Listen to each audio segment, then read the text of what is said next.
तो नमस्कार दोस्तों, जैसा कि आप देख रहे हैं ये काशी हिंदू विश्वविद्यालय का दक्षिणी परिसर का सीएलसी बिल्डिंग है। और यहाँ पर आज 16 अक्टूबर को वर्ल्ड फूड दिवस के मौके पर भूख से पीड़ित लोगों के लिए जागरूकता फैलाने के उद्देश्य से फूड प्रोसेसिंग एंड मैनेजमेंट के छात्रों द्वारा आज यहाँ पर कार्यक्रम को मैनेज किया जा रहा है। विश्व खाद्य कार्यक्रम का उद्देश्य दुनिया भर में भूख और कुपोषण के उन्मूलन की आवश्यकता पर प्रकाश डालना है। विश्व खाद्य दिवस 2023 का विषय है जल ही जीवन है, जल ही भोजन है, किसी को पीछे न छोड़े। तो जैसा कि देख सकते हैं यहाँ पे फूड डे के शुभ अवसर पे हमारे कुछ सहपाठी हमारे मित्रगण जो कि यहाँ पे अपने स्टोर लगाए हुए हैं और एकदम ये बिल्कुल हाइजीनिक है। यहाँ पे अपने हाथों से बनाया गया है और ये हमारा पहला प्रयास है कि इसको बेहतर बनाएं। और यहाँ पर हम कुछ जानना चाहते हैं, हमारे सूरज भैया जो है क्या जानना चाहते हैं, मतलब इसके बारे में कुछ बताइए कि कैसे तैयार किए हाइजीनिक वगैरह जो भी तैयारी करना का बताइए। आप इस मॉल पे फूड डे के अवसर पे आप क्या बताना चाहते हैं हमारे पब्लिक को?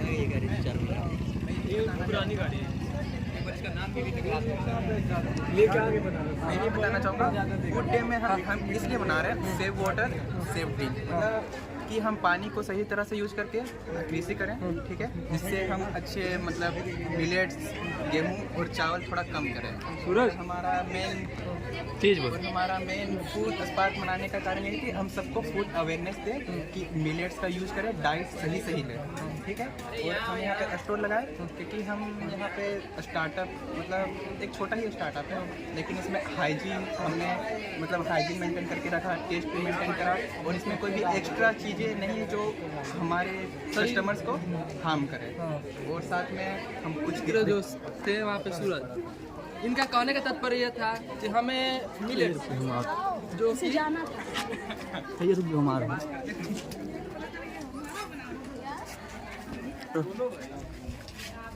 तो जैसा कि आप लोग देख सकते हैं हमारे मित्र जो थे सूरज, उन्होंने कहीं अच्छी बात कही है कि हम आजकल के समय में मिलेट्स को नहीं खा रहे हैं, जिसका सेवन नहीं कर रहे हैं, जिससे हमें अनेकों प्रकार की बीमारियां हो रही है और हाँ मतलब आयरन वगैरह जिंक वगैरह की कमी हो रही है। और ये जो स्टोर खुला है ये यही दर्शाना चाह रहे हैं कि हमें बिल्कुल हाइजीनिक और साफ़ सुथरा जो भी खाना है डाइट होना चाहिए।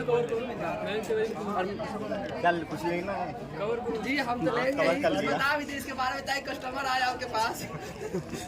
अपने बताइए अपने स्टॉल के बारे में कुछ जो है सामने नहीं मतलब और देख सकते इनका कहने का मतलब हम समझा रहे हैं सही, मतलब इनका कहने का ये जो किए अपने खुद से मेहनत से किए हैं और बहुत अच्छे तरीके से किए हैं। और हम पूरा ऑडियंस से भी पूछ लेंगे क्या है इसके बारे में। मतलब इनका पर्पस है कि कम पैसे में हम अच्छी चीज़ें प्रोवाइड कर सकते हैं जो कि अभी आम पब्लिक नहीं कर पा रही है। जो रोड वगैरह के इसके लिए बहुत मेहनत किए हैं और इनको हम दिल से धन्यवाद करना चाहते हैं जो कि आपने इतने अच्छे चीज़ों को हमारे सामने प्रदर्शित किया। और आइए कुछ ऑडियंस से हमारे ऑडियंस कैसे लगा आपका आज का प्रोग्राम, क्या बताना चाहेंगे? जैसा कि मिंटू जी ब्लॉग हमारे बना रहे हैं, ये हमारा फूड स्पार्क जो है प्रोग्राम चल रहा है जो कि हर साल ये मनाया जाता है हमारे BHU यूनिवर्सिटी साउथ कैंपस में, एज वेल एज वहाँ तो मेन कैंपस में नहीं बनाया जा सकता क्योंकि ये कोर्स जो है यहीं पे चलता है। तो ये जो फूड मिलेट्स है इसके बारे में बताया जाता है कि क्या हमें अपने डेली डाइट रूटीन लेनी चाहिए। जैसे कि बहुत से लोग सिर्फ जैसे कि दाल हो गया, चावल हो गया, गेहूँ हो गया यही लेते हैं, वो प्रॉपर तरीके से अनाज नहीं ले पाते। उनको क्या होता है कि शरीर में मिनरल्स की कमी हो जाती है, जैसे फास्फोरस हुआ, जिंक हुआ, आयरन हुआ। तो इस जिंक को हमें को पूरा करने के लिए हमें इसको लेना पड़ता है। ये जो जिंक है, आयरन है, फास्फोरस, ये आपको मिलेट्स में मिलेंगे, जैसे कि हो गया बाजरा हो गया, राई हो गया, गोंदा हो गया, मक्का हो गया। इसको आपको लेने की बहुत ही जरूरत है क्योंकि ये हमारी बॉडी में सिंथेसाइज नहीं होती, इनको हमें बाहर से लेना पड़ता है क्योंकि ये बहुत जरूरी है हमारी मेटाबॉलिज्म एक्टिविटी और बहुत सारी बीमारियों से लड़ने में क्षमता ऐसे करता है। इससे नहीं तो हमारे बहुत सारे डायबिटीज़ भी पेशेंट भी पाए जाते हैं हमारे इंडिया में, बहुत तेज़ी से बढ़ रहे हैं, कैंसर हो रहे हैं, ये जो बहुत सारी बीमारियाँ हो रही है प्रॉपर फूड लेने की ना वजह से हो रही है। तो चलते हैं गाइस, बस इसी इन्फॉर्मेशन खाने की व्यवस्था की गई फूड इस बार में, लोगों ने खा रहे, लोग बता रहे हैं कि बहुत ही अच्छा स्वाद इसमें टेस्ट है, ऐसा मिलेट्स का भी स्वाद आ रहा है, इसमें चना है और इसमें मूंगफली है, बादाम है, बहुत ही अच्छा टेस्ट लग रहा है। मैंने तो टेस्ट नहीं किया है, मैंने सुबह टेस्ट किया है, अभी का टेस्ट फिलहाल बदल चुका है। अभी का टेस्ट हम लोग पूछ लेते हैं, टेस्ट इन्हीं से पूछिए जी आप लोग ये क्या खा रही है और इसका टेस्ट कुछ हम लोग बताएं ताकि हम लोग भी दोबारा ट्राई करें। सेब पूरी खा रहे थे और अच्छा ही था। थोड़ा कृपया वो जैसे रोड के साइड में मिलता है और ये मिलता है, हम लोग बनाए हुए अपने हाथ से, ये कैसा लग रहा है? क्या बोलते हैं, स्ट्रीट फूड बोलते हैं ना उसे? 10-20 रुपए के अंदर में भी आपको मिलेट्स वगैरह मिल जाएंगे, तो सही सही है। चलिए, Thank you. अच्छा लगा सुन के। अब आगे बढ़ते हैं कैमरा। हेलो गाइस, जैसा कि देख सकते हैं यहाँ पे हम बात करते करते आ चुके MP वाले भैया है जिनका नाम है कृष्णा भैया, और इनसे हम खुद फूड डे के अवसर पे कुछ बातें जो हम जानना चाहिए और हम लोग जानने का प्रयत्न करेंगे। तो भैया आप इस फूड डे के अवसर पे क्या है कुछ हम ऑडियंस को बताना चाहेंगे जो फर्स्ट ऑफ ऑल हम जब आए तो अंदर पहले एक बार से विजिट किए, दैन फिर हम फर्स्ट काउंटर जो है हमारा वो गोलगप्पे काउंटर है, हमने वहाँ पे गोलगप्पे टेस्ट करा तो काफ़ी सही लगा, क्योंकि गोलगप्पे का जो टेस्ट है काफ़ी सही था, मतलब एज कम्पेयर टू बाहर जब हम लोग खाते हैं स्ट्रीट वगैरह, वो स्ट्रीट वगैरह पे लगाते हैं वो एक तो इतना क्लीननेस नहीं होता है, लेकिन क्लीननेस का टेस्ट के मामले में काफ़ी बेहतरीन टेस्ट था। तो उन्होंने जो भी सेकेंड हमने उधर कुछ प्रोजेक्ट वगैरह देखे थे वो भी सही था, और यहाँ पे हमने सैंडविच भी टेस्ट करा था वो भी काफ़ी सही था, और हाइजीन तो एकदम मेंटेन होता है और टेस्ट भी तो सही है। और भैया इस मिलेट्स वगैरह जो हम लोग आजकल यूज नहीं कर पा रहे हैं तो इसके बारे में क्या कहना चाहते हैं? मिलेट्स मतलब जो मोटे अनाज ज्वार बाजरे वगैरह होते हैं, इसका हम लोग यूज नहीं कर पाए, हम लोग दाल चावल में इधर आ जा रहे हैं। हाँ बिल्कुल इसको यूज़ करना चाहिए, क्योंकि इससे इम्यून सिस्टम अच्छे होते हैं, क्योंकि हमारे जब हमारा पहले के जो पर्सन होते थे पुराने ज़माने के लोग वो बाजरा और भी बहुत सारे अनाज होते थे जो यूज करते थे, जो इम्यून सिस्टम को काफ़ी स्ट्रॉन्ग करता है, तो ये काफ़ी बेटर है, करना चाहिए इन सब चीज़ों को। अभी स्ट्रीट फूड जो भी होते हैं इसमें यूज करना चाहिए। थैंक यू भैया बताने के लिए, धन्यवाद।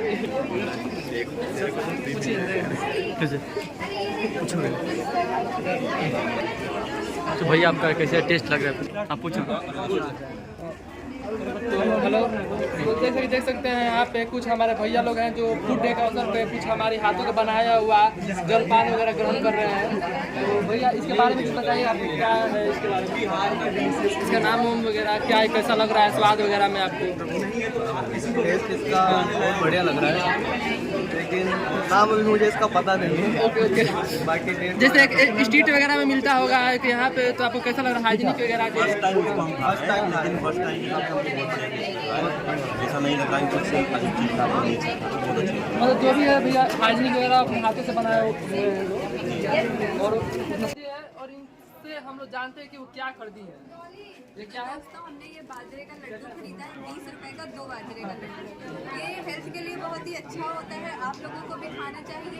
यहाँ पे बहुत सारी चीजें हैं जैसे कि गोलगप्पे, और लोग इसी के पीछे जा रहे हैं, लेकिन टेस्ट नहीं है। आपको जाना चाहिए हेल्दी चीजों की तरफ, जैसे कि बाजरे का लड्डू। धन्यवाद। आप कुछ कहना चाहेंगे इस बाजरे के लड्डू के बारे में? बाजरे के लड्डू तो ये अच्छी बात है कि हमें मीठा मिल रहा है, वो भी मोटे अनाज का खाने को मिल रहा है। लोग ज़्यादातर बेसन के लड्डू खाते हैं और बूंदी के लड्डू खाते हैं, लेकिन बाजरे के लड्डू बहुत कम लोग खाते हैं, तो आप भी इसे खाइए, ये हेल्थ के लिए बहुत ही अच्छा होता है। देखिए जैसे कि हमने CLC बिल्डिंग में एंटर किया है, और देखिए ये रंगोली एक बेहतर मिल्स को यूज़ करके बनाया गया है, जिसे आप देख सकते हैं। इस रंगोली में ये दर्शाया गया है, इस रंगोली में जानते हैं क्या दर्शाया गया मिंटू जी? क्या दर्शाया गया? इस रंगोली में ये दर्शाया, देखिए यहाँ पे चावल वगैरह है, दाल है, मूंग दाल, दाल का मेन टाइप वैरायटी है। इस दाल का मेन है कि हमारे शरीर में जो भी है मोटे अनाज का हम सेवन करना चाहिए, और हमें हैवी प्रोटीन डाइट और विटामिन वगैरह लेना चाहिए। और देखिए इसमें दर्शाया गया कि हमें सेव वाटर करना चाहिए और गेट क्लीन फूड। तो इसी के साथ आज मेडिकल लेबोरेटरी टेक्नोलॉजी के छात्र बॉडी मास इंडेक्स के बारे में बता रहे हैं, जो कि आपके शरीर का वजन आपके हाइट यानी लंबाई के अनुसार ठीक है या नहीं उसे बताता है। एक तरह से आपके शरीर की लंबाई और वजन का अनुपात कहा जा सकता है। बताया जाता है कि एक समान शरीर की BMI 22.1 से ज़्यादा होनी चाहिए। एक व्यक्ति के BMI की गणना उसके वजन को किलोग्राम में, मीटर में, ऊंचाई के वर्ग से विभाजित करके की जाए। हम देख रहे हैं सबका चेकअप यहाँ पे हो रहा है।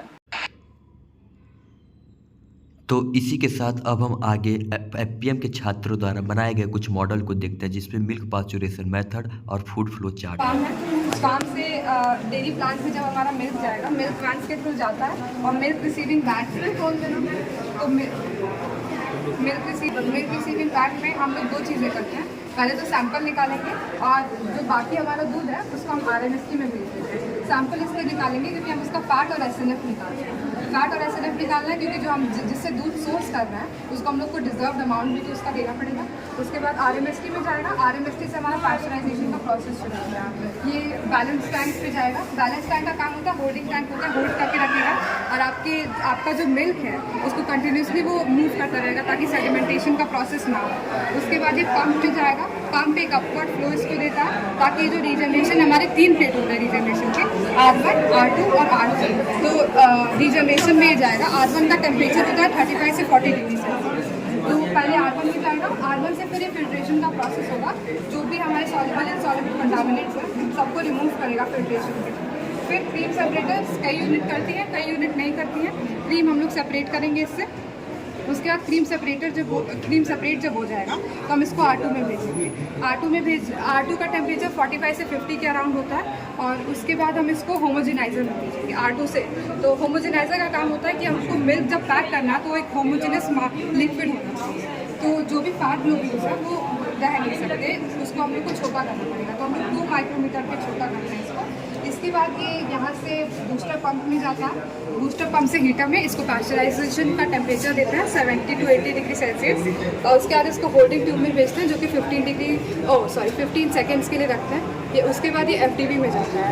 FDB है फ्लो डाइवर्जन वाल्व। यहाँ पे रॉ मिल्क आता है और पास्चराइज मिल्क जाता है। तो रॉ मिल्क का टेम्परेचर बढ़ता है 5 डिग्री से ऊपर जाता है और पास्चराइज का नीचे टेम्परेचर कम होता है। अगर पास्चराइजेशन प्रोसेस कंप्लीट हो गया है तो यहाँ से R3 में जाएगा, फिर R2 में जाएगा, फिर R1 में जाएगा और इसका टेम्परेचर रिलेटिवली कम होता जाएगा। बाय द टाइम ये चिलर पे आता है यहाँ पे 18 डिग्री सेल्सियस टेम्परेचर हो जाता है और फिर हम इसको कूल डाउन कर देते हैं 5 डिग्री सेल्सियस पे और फिर हम इसे BMC से भेजते हैं। ये pasteurisation. Thank you ma'am. Thank you so much ma'am. Process करने में मिल्क लॉस होता है या जितना नहीं, हमारा जो पास्चराइजेशन का टेम्परेचर है ना 80 डिग्री से अगर ज़्यादा करेंगे तो वो मिल्क लॉस होगा, लेकिन 70-80 डिग्री पे न्यूट्रिशनल वैल्यू मेंटेन है। टेम्परेचर कंट्रोल करेंगे तो मिल्क लॉस नहीं होगा। नहीं 80 तक नहीं होगा, न्यूट्रिशनल लॉस नहीं होगा। बस माइक्रो रॉ मिल्क स्टोरेज है। होल्डिंग जो ट्यूब है वो कंडेंस करता है। नहीं, बस होल्डिंग ट्यूब यहाँ से होल्ड करते हैं 15 सेकंड के लिए होल्ड करके रखेंगे। तो देखिए जैसा कि गाइस हम यहाँ दूसरे जगह यहाँ आए हैं जो फूड पिरामिड के माध्यम से ये बताएंगे हमें कि आखिर कौन से फूड कैसे करने चाहिए। तो भैया सबसे पहले अपने बारे में बताएं और ये क्या आप हमें समझाने की कोशिश कर रहे हैं इसके बारे में बताइए। My name is Shivam Yadav. myself Satya Singh. We are from Kashi Institute of Technology. We have used the concept of pyramids. Pyramid, as it represents, it has 3 walls. So basically, in 2 walls, we have used the beneficial foods or ingredients which gives minerals, healthy foods, and at one side it is unhealthy foods. इसमें pyramid जैसे कि base नीचे चौड़ा होता है वो ऊपर की तरफ जा रहा है। इसमें हम लोग दिखा रहे हैं कि जो सबसे टॉप मोस्ट पोजीशन ऑक्यूपाई कर रहे हैं, जो सुपीरियर लोग होते हैं वही टॉप पोजीशन ऑक्यूपाई करते हैं। तो नीचे ग्रीन वेजिटेबल्स है, इसमें से हम लोग को इसेंशियल न्यूट्रिएंट्स जैसे कि कार्बोहाइड्रेट्स हो गया, प्रोटीन्स हो गया, मिनरल्स हो गया, विटामिन्स हो गया, इससे कम मिलेगा। ग्रीन वेजिटेबल से ऊपर बढ़ रहे हैं तो फ्रूट्स वगैरह आ गए। फ्रूट्स वगैरह में हम लोग को ग्रीन वेजिटेबल्स के कंपेरिजन में ज़्यादा मिलता है। ये जो ऑप्शन है ये वेजिटेरियंस लोग के लिए है। इसमें क्या होता है मिक्स्ड डाइट है। मिक्स्ड डाइट में जैसे कि हम लोग दाल चावल मिक्स करके खाते हैं, दाल से हम लोग को प्रोटीन मिल जाएगा, चावल से कार्बोहाइड्रेट मिल जाएगा। ये जो ऑप्शन है ये नॉन वेजिटेरियन लोगों के लिए, जिसमें कि फिश है, चिकन है। सबसे टॉप पोजीशन है मटन है। मटन में सबसे ज़्यादा अमाउंट्स ऑफ हम विटामिन B12 मिलता है। इस पर हम लोग दिखाएं टाइप्स ऑफ प्रोटीन्स कितने टाइप्स के हैं, जैसे लेग्यूमिनस, नॉन लेग्यूमिनस, कितनी वैराइटीज़ ऑफ पल्सेस इंडिया में प्रेजेंट हैं। एक सबसे टॉप पे अरहर है। अब इसमें है तो ढेर सारे, जैसे लोबिया है, मसूर है। लोबिया जैसे इसका तो नाम आधे लोग जानते ही नहीं होंगे। मसूर डेली तो हम लोग के घर ये बनता नहीं, इसीलिए अरहर बनता है। अरहर में सबसे ज़्यादा अमाउंट ऑफ प्रोटीन हम लोग को मिलता है, टॉप पोजीशन पे है। ये हो गया अनहेल्दी फूड्स में जैसे कि आजकल हो क्या रहा है, भाग दौड़ की ज़िंदगी में मदर लोग क्या कर रही हैं कि अपने बच्चों को 2 मिनट में मैगी उबाल के दे रही हैं, बच्चे लेके जा रहे हैं, बच्चों को आदत होते जा रहा है, वही खा रहे हैं। तो यही बता रहे हैं कि जैसे बर्गर हो गया, वॉफल्स हो गया, सैंडविच हो गया, लोग खा तो रहे हैं लेकिन ये हम लोग को बॉडी को बहुत नुकसान होगा। उससे ज़्यादा कैलोरीज गेन होंगी, वेट गेन होगा, कोलेस्ट्रॉल बढ़ेगा जो हमारे आर्टरीज को ब्लॉक करेगा, हार्ट फेलियर हो जाएगा। ये तो टॉप पे ओवरऑल हम लोग शो करें कि जंक फूड को अवॉइड करना चाहिए। टी किस तरीके से हम लोग के लिए अनबेनिफिशियल है ये टी बता सकते हैं? Contains caffeine. कैफीन में क्या होता है कि हम लोग को इसकी आदत लग जाती है, एडिक्शन किसी भी चीज़ की हो, पॉजिटिव चीज़ की हो, नुकसान चीज़ की हो, वो नुकसान ही होती टी की वजह से क्या होगा कि जो लोग सुबह उठते हैं उनको आदत हो जाती है, अगर उनको चाय नहीं मिले तो उनका सर दर्द करने लगेगा।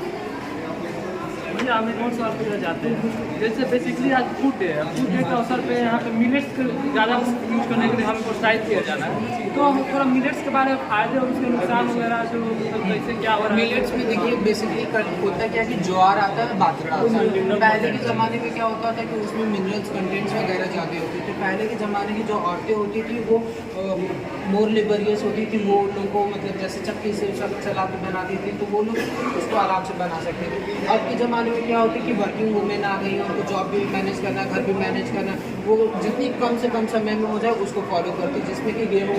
आज के बच्चों को आप अगर जौ का और बाजरा का बना हुआ खाना देंगे, इवन हम लोग भी नहीं खाएंगे क्योंकि वो खाने में देखने में ब्लैक ब्लैक रहता है। रोटी भी हम लोग को खाने में अच्छा लगता है। ये हम लोग आदि हो गए कि इसमें हम चावल रोटी वगैरह में हम लोग का जीवन सीमित होता है, लेकिन हम लोग को ये अवेलेबल नहीं होता। आजकल होता क्या है कि फार्मर्स जो लोग हैं वो लोग अपने खेत में वही चीज़ प्रोड्यूस करेंगे जिससे उन लोग को बेनिफिट मिले, पैसा मिले। अगर वो लोग ज्वार बाजरा उगा भी रहे हैं तो हम आप खरीदेंगे नहीं, कुछ ही लोग खरीदेंगे। जैसे कि वो सर हम लोग को बता रहे थे कि वो कुछ लोग खरीदेंगे, अगर हमें भी खरीदना हो तो हम नहीं खरीदेंगे, हम तो गेहूँ ही खरीदेंगे। तो वो लोग उगा के क्या करेंगे जब कोई कंजप्शन ही नहीं है, इसीलिए गेहूँ चावल ज़्यादा। आपके हिसाब से ये जो फास्ट फूड है हमारे लाइफ में बहुत इंपॉर्टेंस हो गया, तो इसको कैसे अवॉइड कर सकते हैं? इसको अवॉइड कैसे कर सकते हैं? पहले तो हम लोग अपने ऊपर अप्लाई करेंगे। अपने ऊपर अप्लाई करेंगे तो ये सब चीज़ों की जगह हम लोग हेल्दी डाइट जो है उसको खाएंगे। जैसे कि एग रोल खाना है तो उसको जो डो है जो मैदा का है उसके बजाय हम लोग ये जो गेहूँ का बना के खाएं, ये एक ऑप्शन हो गया। जो ब्रेड वगैरह हो गई, ब्रेड में जो तनी भुनी चीज़ें, फालतू की सब्जियां हो गई, अनकुक्ड सब्जियां हो गई, अनहाइजीनिक, उसको हम लोग हाइजीनिक वे में बना के यूज़ कर सकते हैं। मतलब एक अल्टरनेट, एक सब्स्टिट्यूट कर सकते हैं। और इसको रेगुलर ना ले, मतलब इसको आदि ना बने। जैसे वो क्या है कि आजकल हम लोग जॉब कर रहे हैं तो कुछ मन किया कुछ खाने का शाम को, तुरंत स्विगी जोमेटो खोले, तुरंत ऑर्डर कर लिए। इजीली एक्सेसिबल भी है, इस वजह से इसका कंजप्शन ज़्यादा हो रहा है। आपको क्या लगता है कि गवर्नमेंट की तरफ से कोई ऐसा इंस्ट्रक्शन करना चाहिए कि हाँ इस फास्ट फूड को अवॉइड किया जाए? गवर्नमेंट देखिए, गवर्नमेंट तो बहुत कुछ चीज़ें बैन कर रही है, लेकिन गवर्नमेंट से नहीं, वो हम और आप क्या अप्लाई करें, क्या फॉलो करें। इनिशिएट तो हम लोग को खुद से, गांधी जी भी बोलते थे कि जो परिवर्तन आप लोगों में देखना चाह रहे हैं वो परिवर्तन सबसे पहले अपने अंदर लाइए।